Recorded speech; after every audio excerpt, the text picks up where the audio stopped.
E eu estou aqui de novo com Mateus 19 aberto, dando prosseguimento à história e à relação, ao episódio, à conversa de Jesus com o chamado jovem rico, aquele que disse: Mestre, que farei eu de bom para alcançar por mim mesmo a vida eterna?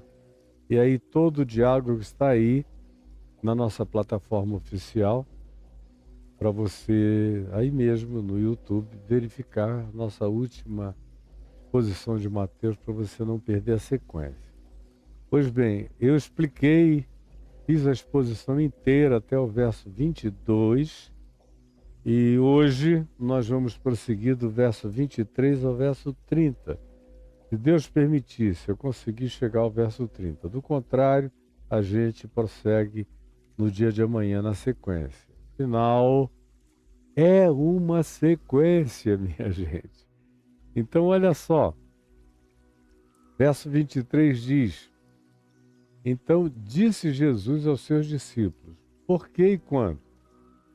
Quando o jovem, ouvindo a palavra que Jesus dissera, bom, já que você é o máximo, e você obedece tudo, e você é um ente superlativo, e você tem tanto orgulho de ser cumpridor de toda a lei de Moisés e de todos os mandamentos, deixa eu te dizer, os mandamentos, o espírito dele é: ama o teu próximo como a ti mesmo.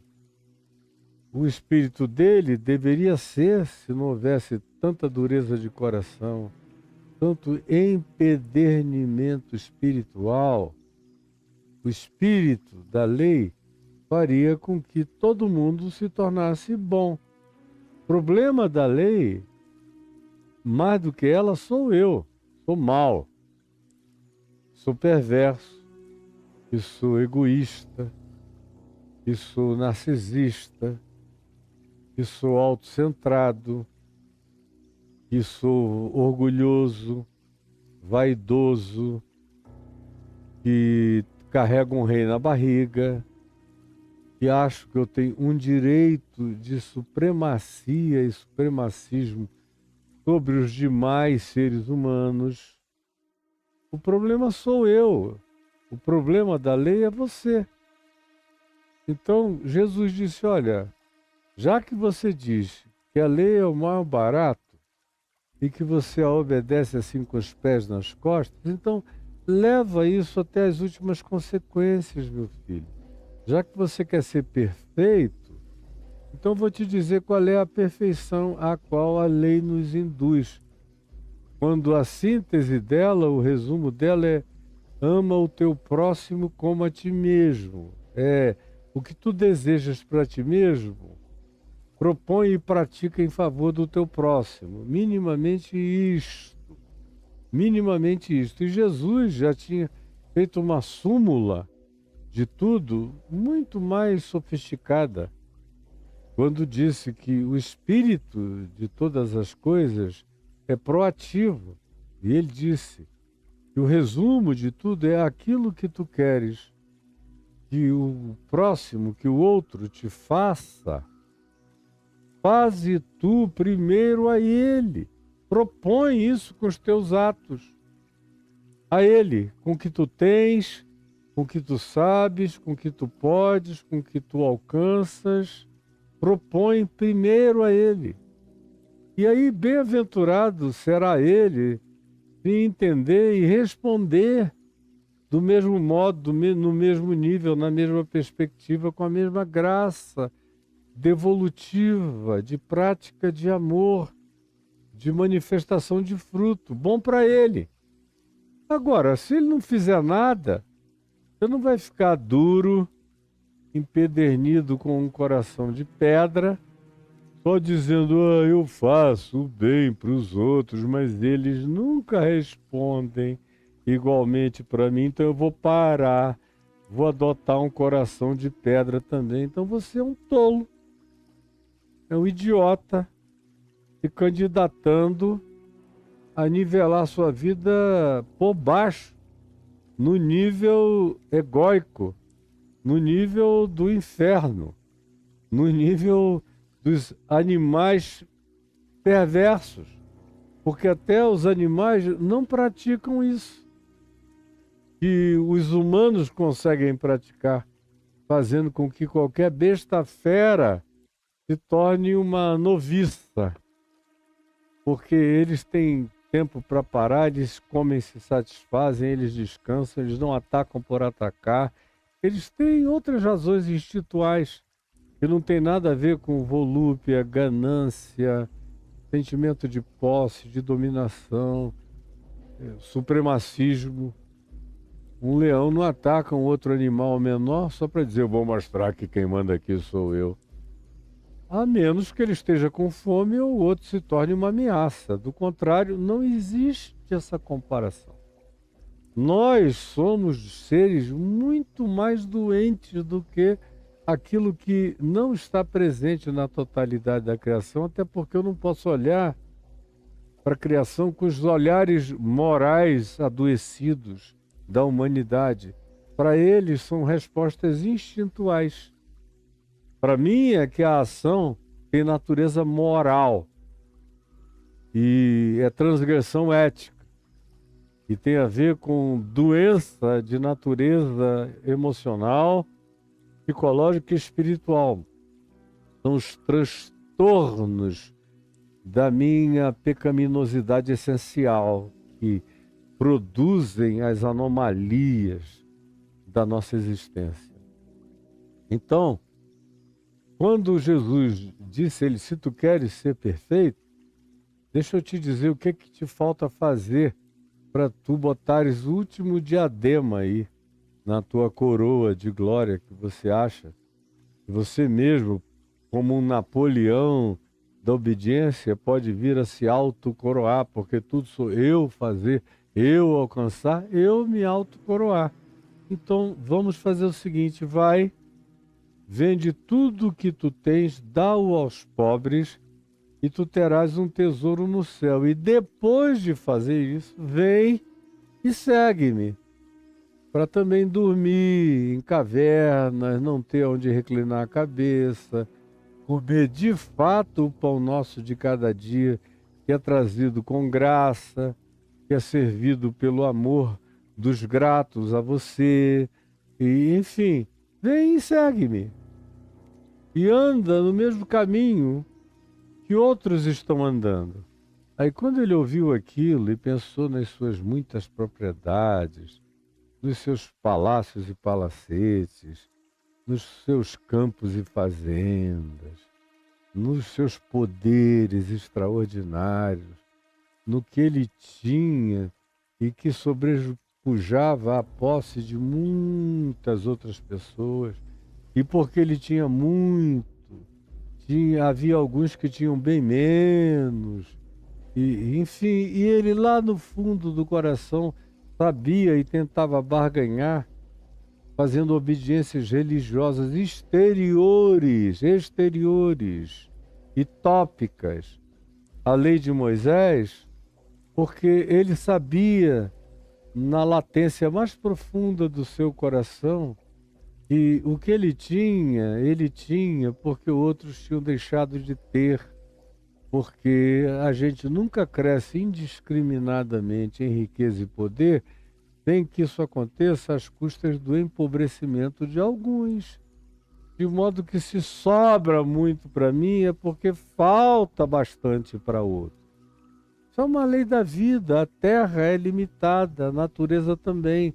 Ela não consegue atender de modo identicamente superlativo a demanda de todos os seus habitantes. Então, quando você vê um que tem o equivalente ao que deveria estar compartilhado entre milhões, é porque milhões deixaram de ter o mínimo básico necessário para a sua própria vida e subsistência, por causa desse que não se satisfaz com o que é necessário apenas à vida, subsistência e módica, modesta e saudável equilibradamente algum valor agregado a mais para continuar empreendendo, fazendo e distribuindo.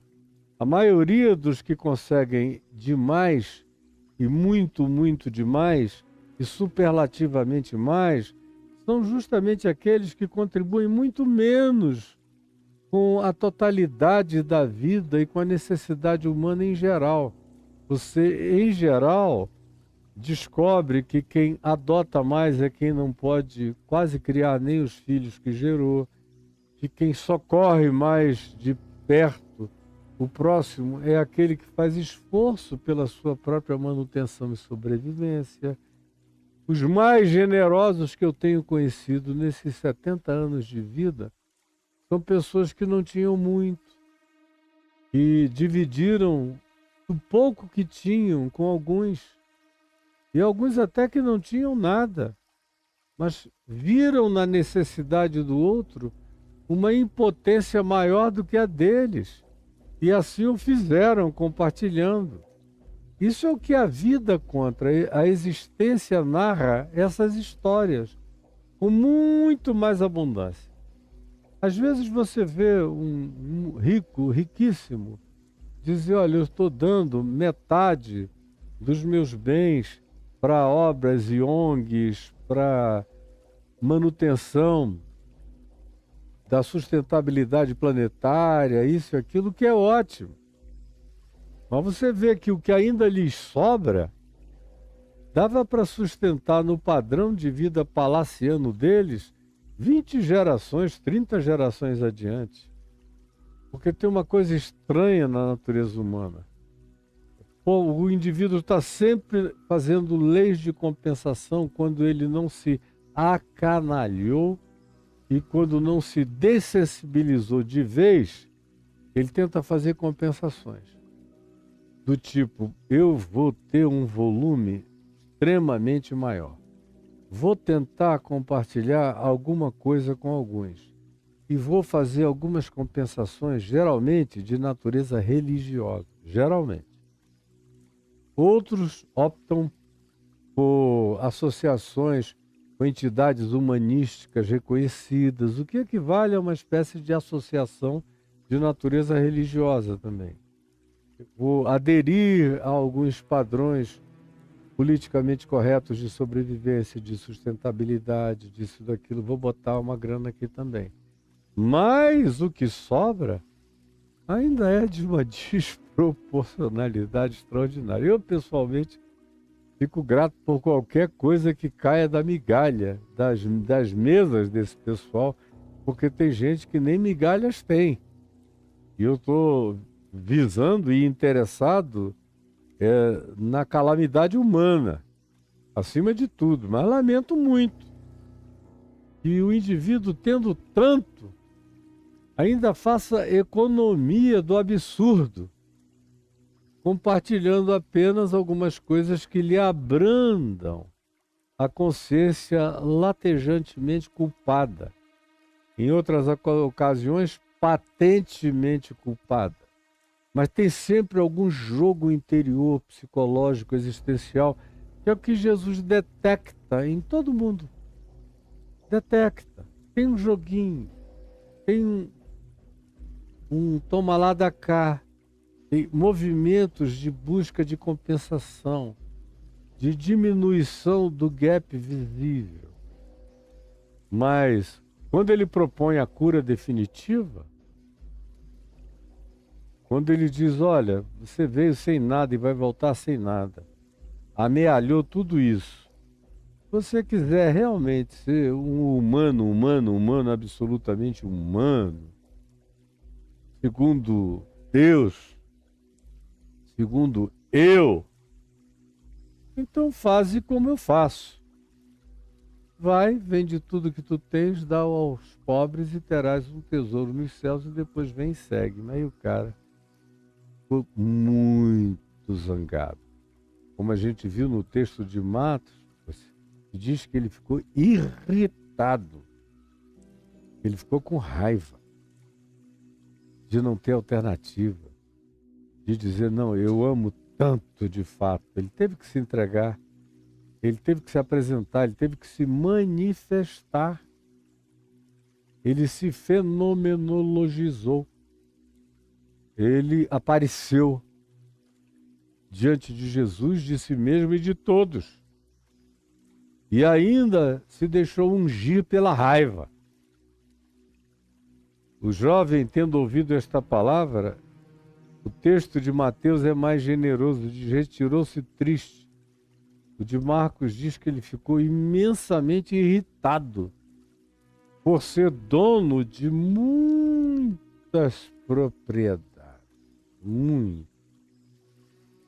E aí ele sai, e Jesus fica ali, olhando aquela situação e diz aos seus discípulos, verso 23, em verdade vos digo que um rico de marré, dificilmente entrará no reino dos céus. Dificilmente. Ele não disse que era impossível, mas disse que era difícil. Porque o cara lida com tantas concorrências, é tanto espinho sufocando a semente do evangelho no coração, de modo que, ou então, é tanta prioridade a ser atendida que o evangelho é marginalizado no coração. Ou então, é tudo tão feito de aparências superficiais, mas para manter aquele estado de coisas tem um empedramento no coração, como Jesus contou na parábola que a gente já viu aqui, da semente no coração do homem. Então, e dificilmente. E quando você vê um rico entrando no reino dos céus, obviamente ele não entra porque ele se auto-justifica com obras, mas porque pela graça ele olhou para Deus, pela graça ele olhou para Deus, obrigado pelo preview ter voltado aqui. Pela graça ele olhou para Deus, e porque Deus olha sempre para ele e para nós, e ele foi atingido pela graça e foi salvo, mediante a fé. E isto não vem de nós, nem de nenhum rico, nem de nenhum pobre, e nem das suas boas obras autodeclaradas, contabilizadas e quantificadas, para que ninguém bata no peito e se glorie, sendo salvo pela sua própria arrogante soberba. Não. Todavia, o prosseguimento desse mesmo texto de Efésios 2, 8 e 9 está no verso 10, no seguinte, que diz: pois, no entanto, somos feitura, feitos segundo Ele, e feitos por Ele, e feitos para Ele, e feitos nele, para sermos como Ele é. Somos feitura dEle, criados em Cristo Jesus, regenerados, recriados, novas criaturas em Cristo Jesus, para que pratiquemos as obras que de antemão foram designadas para a nossa prática e colocadas na natureza mais profunda do nosso ser e do nosso coração. Infelizmente acaba sendo sepultada, empedrada, esquecida, e nós somos sonambulizados e vivemos apenas de existências funcionais, podem ter QI elevadíssimo, mas almas mortas, espíritos mortos, no egoísmo e no autocentrismo, na incapacidade de enxergar para fora. Eles não enxergam nem a si mesmos, nem o próximo. Eles enxergam apenas aquele lugar escuro da solidão angustiada dos seus próprios seres. Eles tentam a esse lugar interior trazer segurança pela acumulação exterior de bens, propriedades, poderes, domínios, famas, expressões, manifestações de todas as naturezas e nada preenche o coração. E como nada preenche o coração, mais ávidos eles ficam e mais saem à procura de aumentar aquilo que não satisfaz nos seus próprios seres. Ele sai irritado, com raiva e ao mesmo tempo entristecido, porque olhou para a proposta de Jesus e disse: eu não aceito, não vou me curvar a isso. Então Jesus disse aos seus discípulos: em verdade vos digo que um rico que adora as suas posses, riquezas e propriedades, e bens, e fama, e poder, dificilmente entrará no reino dos céus. Muito dificilmente. Aí ele diz isso, e você lê aqui em Mateus 19, em Marcos 10, em Lucas 18, a mesma passagem, dizendo a mesma coisa com pequenas alterações de palavras. Mas o espírito é exatamente o mesmo. Aí quando ele acaba de dizer isso, e acrescenta: e ainda vos digo, e ainda vos digo, quebrou o silêncio dos discípulos que até então estavam apenas vendo tudo em estado de estupefação. E ainda vos digo que é mais fácil passar um camelo pelo fundo de uma agulha do que entrar um rico no reino de Deus. Vejam como o reino de Deus e reino dos céus são sinônimos. Aqui em cima, a alusão que Jesus faz é ao reino dos céus, e aqui no verso seguinte é ao reino de Deus, porque eles são equivalentes. Ambos estão e habitam o nosso coração. E ele usa esse exemplo hiperbólico de um camelo passar pelo fundo de uma agulha. Aí o cara já diz: bom, mas aí não é difícil, é impossível. Porque se você pensar numa agulhazinha de linha, dependendo da linha, por mais que você molhe e torça e enfie na linhazinha, ela tem agulha apropriada para linhas mais grossas, e certas linhas muito finas não entram. Somente elas entram em algumas agulhas e furos de agulhas muito apertados para consertos mais delicados. Imagina se você compara uma agulha de linha a um camelo. Aí a palavra dificilmente se torna até uma brincadeira de mau gosto, um sarcasmo quase perverso. Então, mais o que Jesus está querendo acentuar é essa dificuldade quase impossível de ser vencida. Quase impossível. Aí eu vejo aí um pessoal que vai para a internet, aí ficam querendo explicar o que era a agulha nos dias de Jesus, sem nenhuma consequência. Aí eles mostram, quando você vai ao Oriente Médio, você vê aquelas santuários especialmente, ou alguns palácios nas portas secundárias dos palácios, ou em algumas basílicas antiquíssimas, milenares ou quase bimilenares. Quando a porta se fecha, a porta maior, e raramente é aberta, mas tão somente em dias de grandes solenidades, para que no dia a dia o povo entre e saia, especialmente nos santuários cristãos, muito mais do que nos muçulmanos, onde em geral a mesquita fica com a portona aberta, escancarada e alta, mas especialmente nos templos, santuários e basílicas do cristianismo, é que você vê a porta fechada e uma porta bem menor abaixo, onde o próprio turista, para entrar, precisa sempre se abaixar. Porque na altura dele, se ele for uma pessoa mediana, ele não entra, ele tem que abaixar, tem que se curvar para entrar. Aí você vê todas as interpretações dependendo do guia. Vai dizer, não, a porta aqui é pequena, é que é para todo mundo fazer um sinal de humildade para poder entrar no santuário. Aí vão inventando tudo que vocês queiram.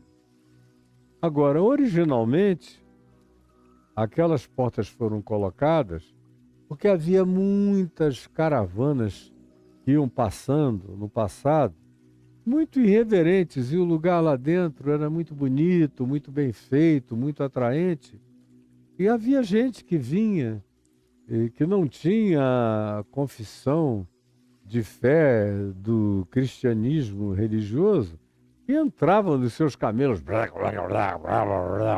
e o camelo lá dentro, plá, soltando cacona para todo lado.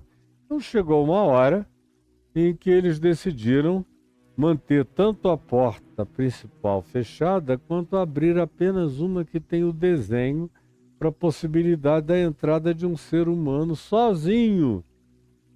Tem o animal, e o animal do Oriente Médio é o camelo.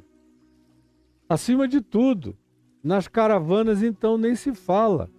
No passado o cavalo era para a guerra, e o jumento era para o trabalho cotidiano, e o camelo era para atividade longa, para as caravanas, uma resistência muito maior. Então a porta era pequena, historicamente falando, na maioria das vezes por essa razão. Somente um camelo muito pequeno, um filhote de camelo, conseguiria entrar. Por isso é que a palavra usada é dificilmente um camelo. Um rico entraria como dificilmente um camelo.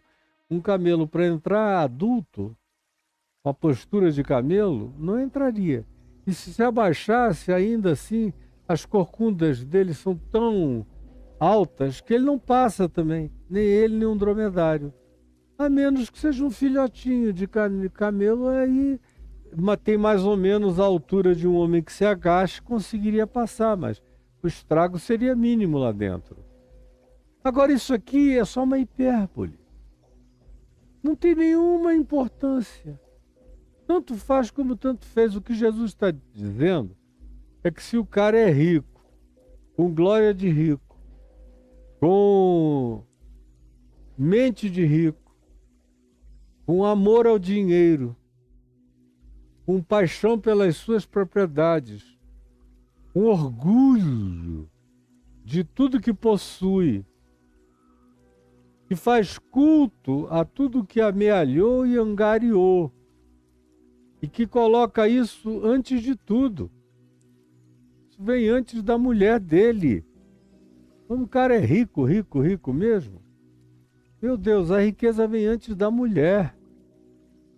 É por isso que eles fazem casamentos com prenups, com acordos pré-nupciais, onde diz, ó, se você se separar de mim ou eu não quiser mais ficar casado com você, eu vou te dar uma pensãozinha desse tamanho. Para qualquer outro ser humano pode até ser algo considerável, mas para ele é uma merreca das merrecas, quando você compara com o que o cara tem. Até para casar, ele já casa se preparando para o divórcio, para não ser defraudado no que possui em coisa alguma. Às vezes, isso já preconiza antecipadamente distribuição de bens até para os filhos. O cara cria uma organização para determinar o que os filhos vão ter ou não vão ter jamais, porque o bem é dele e de ninguém mais além dele. Embora ele não consiga, em morrendo, levar isso para lugar nenhum. E deixe para trás uma guerra de inventariantes que às vezes dura 2, 3 gerações de ódio recíproco, brigando para ver quem possui o quê daquela porcaria que aquele cara criou, defraudando muitas vezes milhares de pobres à volta dele. Infelizmente, esses são tesouros da iniquidade, como Jesus disse em Lucas 16, dizendo também que quem é sábio, enquanto esse texto esteja em Lucas, eu vou chegar lá. dizendo que quem é sábio é aquele que aprende a fazer amigos com os tesouros da injustiça, fazer amigos com os tesouros da iniquidade. Como? Dividindo, distribuindo, cobrindo, acolhendo, fazendo tudo o que você é recomendado na nossa sociedade a não fazer, e que tudo que os coaches que te orientam te recomendam a não fazer, e tudo que até as igrejas que você frequenta te recomendam a não fazer. Traga o dinheiro para o meu gasofilácio, mas não dê para os pobres, porque vai ser pecado diante do Senhor. Você sabe, você vê acontecendo. Aí Jesus usa essa hipérbole. Eu ainda vos digo que é mais fácil passar um camelo pelo fundo de uma agulha do que entrar um rico no reino de Deus. É mais fácil passar. Ouvindo isto, os discípulos ficaram grandemente maravilhados.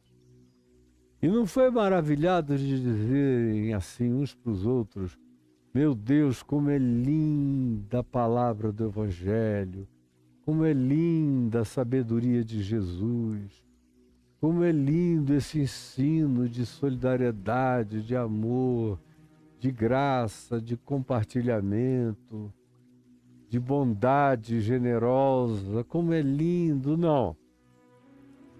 Eles ficaram grandemente maravilhados, negativamente falando, se não observem, dizendo: sendo assim, Jesus, quem pode ser salvo? Se o negócio é esse, quem pode ser salvo? Porque, conquanto a maioria deles não fosse rico, ou nenhum deles o fosse de fato rico, a não ser Mateus, que tinha sido rico e que deixara tudo para seguir a Jesus, a maioria dos 12 não eram pessoas eventualmente ricas. Pedro, Tiago, João e André tinham uma indústria pesqueira pequena que dava para a sobrevivência deles, mas não podiam ser chamados exatamente de ricos. Moravam numa casa de pedras, com uma construção razoável para aqueles dias, uma classe média, e tinha alto provimento, tranquilo ali, deixaram tudo para seguir a Jesus, mas ricos não eram. Mas de repente você vê como o coração fala. Quando Jesus diz isso, eles se maravilharam grandemente e disseram: sendo assim, quem pode ser salvo? Porque lá no fundo do coração, todo mundo quer ficar rico. Parece que dizendo isso, até aqueles pobres ou medianamente donos de posses que tinham deixado para trás, ou que estavam sob a gestão de parentes ou das esposas ou de pessoas da família, como eventualmente fosse o caso de Pedro, Tiago, João e André, que eram filhos do seu Zebedeu, o Tiago e o João, podia estar cuidando da indústria de pesca e contratado outros para cobrirem os filhos que tinham seguido Jesus, mas longe de serem ricos. E os demais não tinham nada, mas essa manifestação dele fenomenologiza, ou seja, manifesta o que existe no coração de praticamente todo ser humano, que é esse sonho de riqueza, de poder, de dinheiro, de abastamento. Eu não tenho, mas terei. Aí você diz: bom, mas então por que eles estavam seguindo a Jesus? Você vai vendo. Se você não observou até agora, você tem que ter caído de paraquedas hoje. Mas se você está me seguindo desde Mateus no capítulo 1 há 2 anos e 2 meses, você já viu isso centenas de vezes, as razões. Eles acreditavam que no fim daquela jornada, o que os aguardava não era a cruz, muito menos ressurreição. Era Jesus num trono. E eram eles que tinham seguido Jesus glorificados, com poder sobreexcelente, julgando sacerdotes, sumos sacerdotes, fariseus, todos os ricos importantes das tribos de Israel, julgando o mundo, julgando os romanos, julgando quem viesse, habitando os palácios. A ideia adoecida deles, e que era o incorporamento de uma teologia do domínio e da prosperidade, que vinha dos fariseus, que vinha dos saduceus e que vinha de todo o ambiente teológico escatológico da concepção rabínica de Israel nos dias de Jesus, era o que prevalecia ainda no coração deles. Já tinham ouvido Jesus dizer milhares de vezes a mesma coisa, mas eles não queriam acolher no coração. Porque você só entende o que você quer entender, você só ouve o que você quer ouvir. Gente que faz exatamente a mesma coisa que eles estavam fazendo, achando que estavam seguindo a Jesus, porque no final Jesus iria colocá-los acima de tudo e de todos. Como quase 100% dos crentes que estão à nossa volta pensam exatamente desse jeito. Hoje eu posso ainda até não ter, mas hoje em dia, com a teologia do domínio e da prosperidade, o cara já foi convencido de que se ele der o dízimo, a oferta, frequentar o templo e fizer tudo como o mestre do templo mandar, ele já é aquinhoado com tesouros e bens e farturas e poder e glória e fama e domínio e tudo mais que o coração mais doente e egóico possível deseja.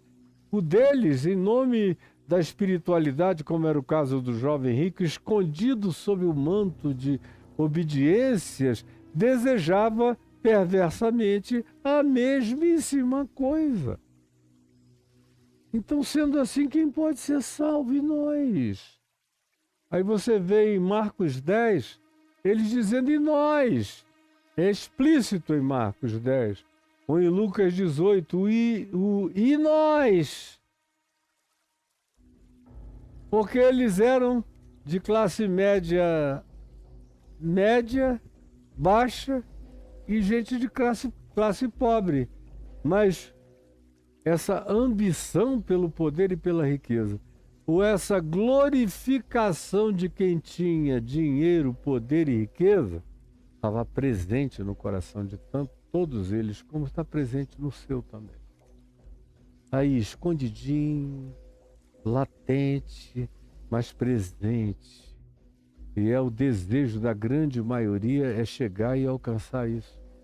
E o que eu estou falando aqui é contrário ao desejo do que a maioria de vocês gosta de ouvir. Totalmente contrário. O evangelho do reino de Jesus é contrário a tudo aquilo que você, que se diz cristão hoje, gosta de ouvir. Nenhum coach interessado em dinheiro vem e ensina isso que eu estou ensinando. Só um cara que esteja comprometido com Jesus e com a verdade do evangelho é que tenha coragem de fazer o que eu estou fazendo contra mim mesmo. Porque eu sei o que habita o coração de vocês. É fácil saber. Depois de tantos anos lidando com tanta gente, você acha que eu não sei como é o coração da maioria? E o que cada um almeja de Deus? Por mais que isso esteja escondido no lugar mais oculto da alma? Tem um e nós, Jesus. Não tem uma cláusula de exceção em nosso favor? Exceto para aqueles que fizeram um esforço momentâneo e largaram algumas coisas para me seguir durante 3 anos e 6 meses, esses possuirão a terra. Isso eu lhes garanto. Mas quando Jesus diz que são os mansos que possuem a terra, o conceito de possuir a terra era diferente de ser proprietário de terra. Se tornar latifundiário. É totalmente diferente. E conquanto eles não quisessem entender, lá no fundo eles sabiam que era totalmente diferente. Mas eles não se cansam de achar que Deus tem planos especiais. É uma das coisas mais nojentas para mim que eu ouço 51, 52 anos. Esse povo que diz, Deus tem um propósito especial para você. Eis meu servo que ele te diz. Cara, eu já botei muita gente para correr com esse papo furado, com essa mentira. Do propósito especial de Deus para você. O propósito especial de Deus para mim, para você, já está manifestado. É Cristo. É me tornar semelhante a Jesus. É me dar a coroa da justiça, a qual o Senhor, o reto juiz, já reservou para mim e para todos quantos amam a sua vinda. Mas para vocês, isso não é o bastante. Vocês querem mesmo poder e glória que só Satanás tem para dar, daquele tipo que propõe: tudo isto eu te darei se prostrado me adorares. Se você relativizar tudo como filho de Deus e se curvar diante de mim, eu vou dar tudo que você quiser. É isso que lá no fundo você quer e não admite que quer. Por isso, tem gente que tem até pavor de ouvir o que eu estou dizendo, porque complica a vida. Saber disso faz o cara nunca mais conseguir ser o mesmo. Por isso, tem muita gente que diz, é sobre isso que ele vai falar hoje, deixa eu sair daqui correndo, eu não quero nem saber. E nós? E nós? Sendo assim, quem pode ser salvo, incluindo a gente? Não tem uma cláusulazinha para nós, não? Jesus fitando neles, fitando fixamente neles o olhar, fitando neles o olhar, fitando em cada um deles o olhar, Jesus fitando neles o olhar, olhando na íris de cada um deles, profundamente lendo os seus corações, fitando neles o olhar. Imagina esse fitar do olhar de Jesus. Que traspassamento. Vai lá no âmago do ser, nos lugares mais ocultos da mente, do espírito, nos esconderijos, nas sombras mais profundas do ser. Fitando neles o olhar, disse-lhes: isto é impossível aos homens. O que é impossível aos homens? A um ser humano qualquer entrar no reino dos céus. E mais dificilmente ainda, a um ser humano que tenha muitos poderes, muitas riquezas, muitos bens, muitas propriedades, e que coloque nisso a sua confiança, o seu poder, a sua glória, a sua segurança, e coloque isto acima de tudo e cultue isso como se cultua a Mamon, que é uma divindade vinculada ao dinheiro, à posse, à propriedade. É o culto ao bem material, à posse, ao consumo, ao que se apalpa, ao que se pega. É a glória do possuir, é o culto a Mamon. Jesus olha nos olhos deles, sabendo que aquela é uma doença de todos eles, e diz: isto é impossível aos homens. Porque o conceito de poder é relativo. Mesmo algumas pessoas que, do ponto de vista quantitativo, não têm tantos poderes, mas no coração tem a ambição da posse. Ou tem a glória mental de dizer: eu não dei sorte até aqui, mas eu sei que eu mereço. E a própria glorificação desse mérito associado a possuir, a ter e a carregar consigo e a demonstrar e a expressar a quantificação está presente mesmo no coração de quem não tem. E fica com raiva de quem tem, porque acha que o que o outro tem deveria ser alguma coisa que ele próprio tivesse também. E não é por nada. É por mera inveja. É por competição animal. É por busca de mediocridade contra mediocridade.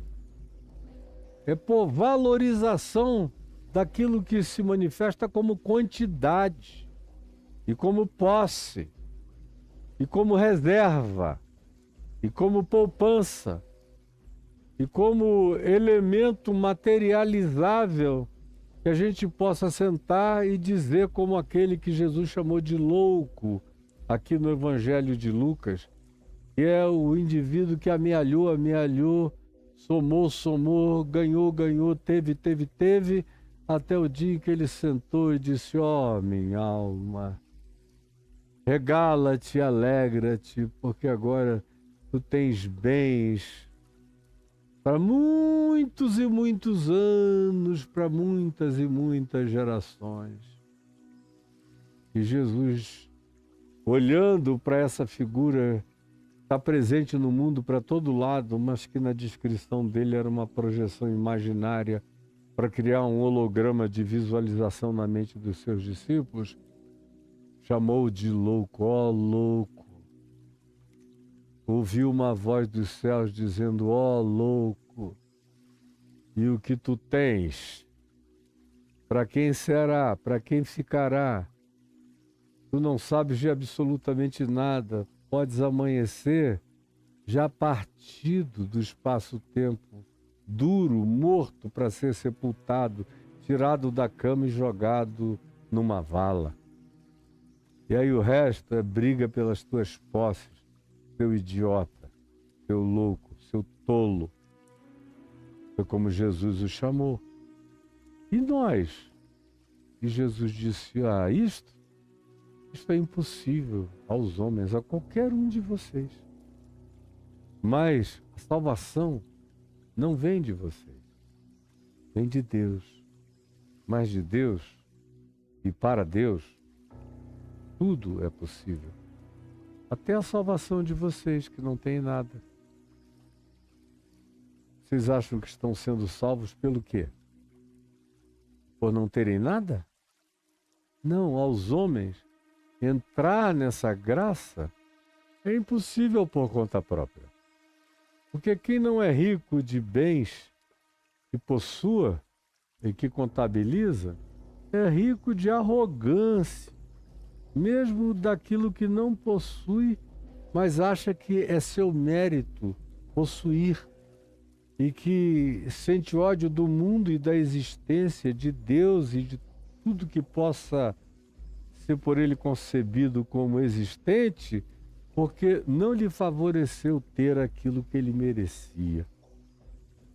Então, quem tem está perdido pelo culto ao que tem, e o que não tem está perdido pelo culto ao que deveria ter, e odeia tudo mais e todos mais, porque acha que boicotaram seu direito de acesso ao que deveria possuir. E todo mundo é nivelado no mesmo plano, pois todos pecaram e todos igualmente carecem da glória de Deus. É isso que Jesus diz.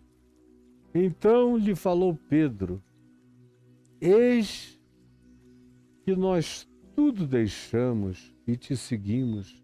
Que será, pois, de nós? Você veja como o conceito de ter e não ter é de uma relatividade enorme. O jovem rico tinha ido embora porque era dono de muitos bens e propriedades. E Pedro tinha, comparado com esse rapaz que foi embora, era uma merreca. Mas para Pedro era um tesouro inimaginável. E agora ele traz e esfrega na santa face de Jesus, dizendo: e nós, que fizemos grandes renúncias, e deixamos para trás os nossos barquinhos, os 4 barquinhos ou 5 que tínhamos, e os peixes que pescávamos no mar da Galileia, e que éramos obrigados a trocar por charque, lá na coletoria de Mateus, porque essa era a determinação do governo romano, para que o peixe fresco fosse para os palácios e para as autoridades religiosas de Jerusalém e dos romanos, enquanto o povo, mesmo que pescasse peixe fresco do rio, que é cheio de tilápias do mar da Galileia, comesse charque, comesse peixe salgado, porque o peixe bom ia para os poderosos. Mesmo pescando peixe fresco e comendo charque, Pedro, no entanto, diz: "E nós, que tudo te deixamos e te seguimos, que será, pois, de nós?" E assim o Evangelho, do ponto de vista psicológico, desnuda a alma humana e mostra como quem tem lida com quantificações e quem não tem lida com a projeção quantificável daquilo que acha que deveria ter e que merecia possuir, e que contabiliza aquilo como renúncia quando faz qualquer outra coisa, seja servindo a Deus no próximo, seja servindo ao próximo, seja socorrendo alguém de algum modo, de alguma forma, está sempre em estado de contabilização. Esse estado de contabilização parece habitar praticamente a quase todos nós ou a todos nós o tempo todo. Pelo menos o coração de Pedro estava habitado por isso. E nós? Nós deixamos tudo. O que é tudo? Veja como tudo é relativo. E como a gente pode ficar arrogante de um tudo que seja muito e de um tudo que seja nada. Porque se tudo que é muito ou tudo que é nada, o valor dele é projeção daquilo que habita a nossa subjetividade, daquilo que é em si o nosso ethos mais subjetivo e a nossa designação de valores mais subjetiva. Tanto faz se do lado de fora é quantificavelmente muito ou demais, ou se é praticamente nada, mas dentro de nós a gente se equivale.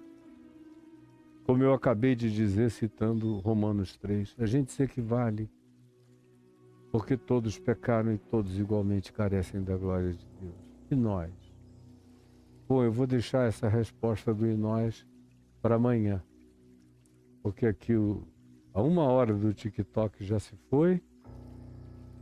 Eu agradeço os 4.000 que nessa quarta-feira de cinzas estiveram aqui conosco no TikTok. E é um dia que eu sei que seria de pouca frequência. Todo mundo e muita gente ainda está voltando de viagem, dos lugares para onde foram, de modo que eu acho extraordinário ter tido 4.000 aqui no TikTok e os que estão na nossa plataforma oficial no YouTube. Muito obrigado. Amanhã eu continuo com você aqui, depois do verso 27 dessa pergunta de Pedro e de tudo que ela já nos revelou. Eu vou pegar do verso 28 em diante, onde há uma quantidade enorme de coisas a serem ditas, com calma. Vocês vejam que eu estou falando com extrema tranquilidade e calma, querendo que todo mundo que tem um bom coração me entenda e me compreenda. Eu te peço, Jesus, que essa tua palavra, que não é pregada, que não é ensinada, que não é dita, que é escondida, que em alguns lugares chega a ser abominada, que é algo considerado golpe baixo, que faz com que os coaches da riqueza digam que Jesus só falou isso porque era solteiro, era celibatário e não tinha nenhuma preocupação com mulher e filhos. Do contrário, ele teria elaborado um outro conceito de tratamento do dinheiro e da riqueza. E os que não têm essa coragem de blasfemar para fora, todavia no coração, quando batem aqui, dizem: eu não consigo entender aquilo. Não conseguem entender porque não querem compreender. E tu não estás advogando a pobreza de ninguém. Tu só estás ensinando a como ter sem ser possuído pelo que se tem. E como ter sem que o que se tenha signifique a expropriação volumosa dos que nada têm ou pouco têm, ou a eles quase nada resta. Eu peço que o Espírito Santo nos ajude a compreender a economia divina e a sabedoria de Jesus. É o que eu te imploro. Em teu nome, Senhor Jesus, ressuscitado dentre os mortos. Amém e amém. E que Deus abençoe a todos vocês. Eu quero ainda falar um minutinho com vocês. Só um minuto mesmo. Deixa eu tirar o som daqui desse negócio. Graças a Deus não tocou nada, mas podia ter doído no meu ouvido. Estou aqui com esse som no meu... Obrigado, gente, do TikTok. Deus os abençoe. É a coisa que, apesar do TikTok ser feito para coisinhas de 30 segundos, um minuto e meio, eu só posto coisa longa. Mas vai crescendo assim mesmo. Graças a Deus. Então, olhem só. Aí, passando, meus youtubianos, amigos, queridos, fiéis e leais, aí no YouTube você pode perguntar: como é que eu faço para ajudar o seu ministério, Caio? Então, tem aí um lugar que o Caio ali dentro pode mostrar para vocês, onde acho que está escrito, se não me engano, é gostei. Se você clicar em cima, dá para ver daqui e mostrar para todo mundo, onde quer que eles estejam, fazer um espelhamento para eles. Lá, se você clicar naquele lugar, abre uma quantidade, abre um cursor, tá aí, ó. Onde é que aperta no clique, no gostei? É no gostei que eu estou interessado. Aí clica e o que abre? Aí abre aí, ó. Aí começa acho que com R$5 e se você arrastar pro lado, vai subindo, subindo, subindo e chega até a R$500, não é isso?